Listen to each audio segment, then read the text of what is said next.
மாமா ஏய் விலகையா மாமா எடுத்துக்கிட்டு இருக்கும்போது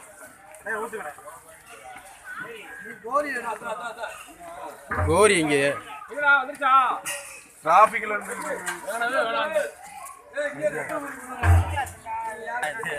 வர்ற ஆள் ஃபுல்லாக ரெக்கார்ட் பண்ணுறோம்.